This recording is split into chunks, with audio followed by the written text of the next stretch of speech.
Halo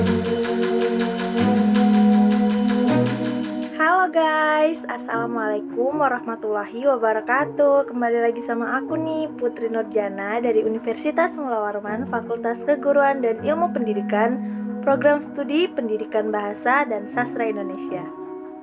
Oke, kali ini aku akan mereview materi lagi tentang keterampilan membaca, yaitu modal membaca.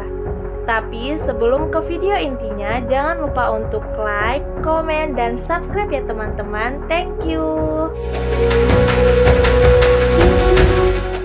Yang pertama yang akan kita bahas tentang modal membaca.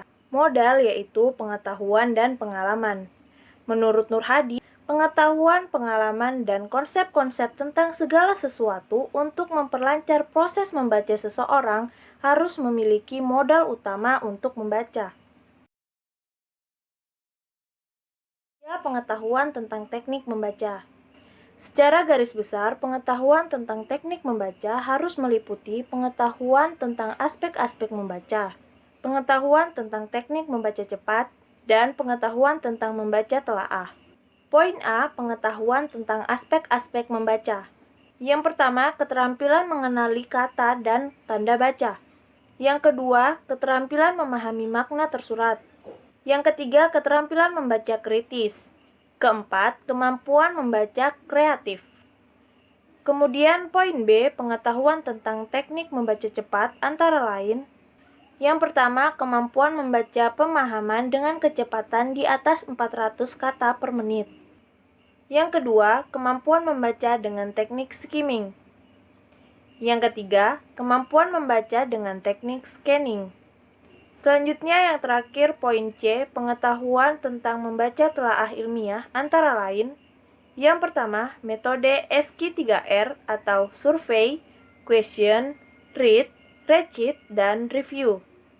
Yang kedua, metode PQRST atau preview, question, read, summarize, dan test. Dan yang ketiga, metode PQ3R atau prepare, question, read, recita, dan review. Dan selanjutnya tujuan membaca. Nah, dari tujuan membaca dianggap sebagai modal dalam membaca. Lalu, kesimpulan-kesimpulan yang dibuat oleh para ahli dan dari beberapa penelitian yang dilaksanakan menunjukkan bahwa yang pertama, gerakan bola mata yang menunjukkan bahwa waktu membaca berubah kecepatannya sejalan dengan perubahan tujuan membacanya. Yang kedua, kemampuan seseorang dalam memahami bahan bacaan secara nyata dipengaruhi oleh tujuan membacanya. Yang ketiga, tujuan membaca yang terumuskan secara jelas akan mempengaruhi perolehan pemahaman bahan bacaan. Kemudian yang keempat, seseorang yang mempunyai daya baca tinggi atau daya baca yang baik mampu memanfaatkan teknik membaca yang bervariasi sejalan dengan tujuan membaca yang akan dicapainya. Selanjutnya yang akan kita bahas yaitu definisi keterampilan membaca. Yang pertama menurut Sudarso, membaca adalah aktivitas yang kompleks dengan menggerakkan sejumlah tindakan yang terpisah-pisah.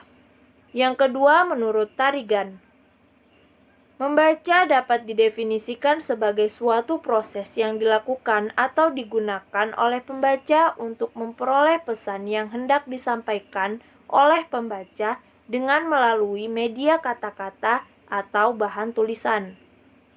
Dan yang ketiga menurut Anderson, yang dikutip dari Tarigan, menjelaskan dari segi linguistik bahwa membaca adalah suatu proses penyediaan kembali dan pembaca berlainan dengan berbicara dan menulis yang justru melibatkan penyediaan. Selanjutnya, kemampuan berbahasa atau berkomunikasi lisan. Kemampuan membaca adalah kemampuan seseorang setelah ia dapat berkomunikasi lisan. Atau dengan kata lain, dalam urutan perolehan kemampuan berbahasa atau urutan normal, komunikasi lisan mendahului komunikasi tulisan. Sebelum orang dapat membaca dan menulis, tentu harus dapat berbicara dan mendengar terlebih dahulu. Nah, di sini ada contoh di mana anak kecil lebih dulu belajar berbicara sebelum ia dapat menulis. Karena pembicara saat berkomunikasi secara lisan cenderung kurang berstruktur dibandingkan dengan ekspresi tulis yang lebih berstruktur. Lalu ada jenis-jenis situasi membaca. Yang pertama ada membaca nyaring dan membaca dalam hati. Membaca nyaring adalah proses mengkomunikasikan isi bacaan yang dibaca dengan nyaring kepada orang lain. Sedangkan membaca dalam hati merupakan kegiatan membaca yang dilakukan dengan tidak menyuarakan isi bacaan. Yang kedua, membaca ekstensif. Membaca ekstensif merupakan membaca yang dilakukan secara luas. Pada siswa diberikan kebebasan dan keleluasaan dalam hal memiliki baik dari jenis maupun lingkup bahan-bahan bacaan yang dibacanya. Kemudian yang ketiga, membaca intensif. Membaca intensif merupakan program kegiatan membaca yang dilakukan secara seksama. Nah, materi selanjutnya yaitu pengetahuan tentang teknik membaca. Yang pertama, baca pilih atau selecting. Teknik ini dilakukan dengan cara memilih bahan atau bagian bacaan yang dianggap relevan dengan kebutuhan pembacanya. Yang kedua ada teknik baca lompat atau skipping. Teknik ini dilakukan dengan cara melompati bagian-bagian yang tidak diperlukan dan dipakai untuk menemukan bagian bacaan yang relevan dengan kebutuhan pembacanya. Yang ketiga ada teknik baca layap atau skimming.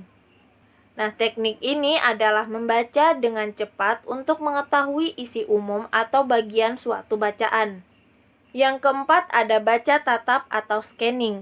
Jenis teknik membaca ini adalah jenis membaca yang sangat cepat. Nah, menurut Sudarso menyebutkan bahwa scanning adalah sebuah teknik membaca untuk mendapatkan suatu informasi tanpa membaca isi yang lain-lain. Nah, selain skimming dan scanning, ada juga teknik membaca bottom up dan top down. Selanjutnya, materi yang kita bahas yaitu tipe pembaca yang tidak efisien dan masalah umum dalam membaca. Yang pertama, kita bahas tipe-tipe pembaca yang tidak efisien. Tipe-tipe tersebut antara lain, yang pertama, membaca dengan memfokalkan apa yang dibacanya. Yang kedua, membaca sambil bergerak. Yang ketiga, membaca sambil tiduran atau sambil berbaring. Yang keempat, membaca tidak konsentrasi. Ada beberapa masalah dan hambatan yang terjadi pada setiap orang. Masalah tersebut antara lain, yang pertama rendahnya tingkat kecepatan membaca, yang kedua minimnya pemahaman yang diperoleh, dan yang ketiga kurangnya minat dalam membaca.